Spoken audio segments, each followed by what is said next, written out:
Let's start a brand new intuitive art journal using mixed media. Spoiler alert, I did not like the outcome of this art session, and I was pretty sure I was not going to share this video, but this is my new journey with content creation where I do not just share the things I like, I'm going to share everything, even the paintings I don't like. And that's the point of art journaling, and that's the point of intuitive art journaling, is to make things you don't like and let the messy, ugly art get out of your system so that when you go create the art you want to sell or you want to show people, you have more confidence to do that because you have practiced in your intuitive process. I have multiple journals for multiple different types of processes. I like to have a journal for watercolor, for acrylic, for mixed media. That way it keeps my explorations kind of organized. I used to get really frustrated that I never took the time to plan out my compositions and my color palettes because it felt like every other artist out there was doing that and they had this organized, beautiful process that led to these beautiful outcomes 100% of the time. But then I realized that almost 100% of the time when I started an art process, I just wung it. I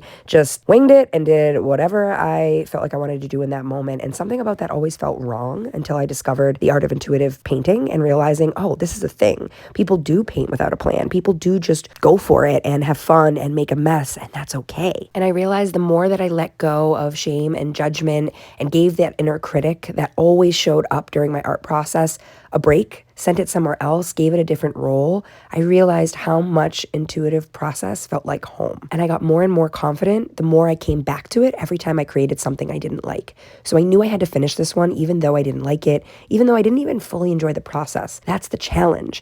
The challenge is to keep pushing yourself through and keep adding and following your intuition until it's done. And if all you have in the end is a piece you don't like, then you can sit down and ask yourself, what did I learn? And how did I grow during this process? What are my takeaways? Because there's always a takeaway, even if you rip it up in the end. If you want to join me for the real-time full-length painting session for this entry, I have tagged the full-length video, and you can learn a little bit more about my process with engaging with my inner critic and perfectionist. And I offer some tips and suggestions for helping you engage with your intuition and process.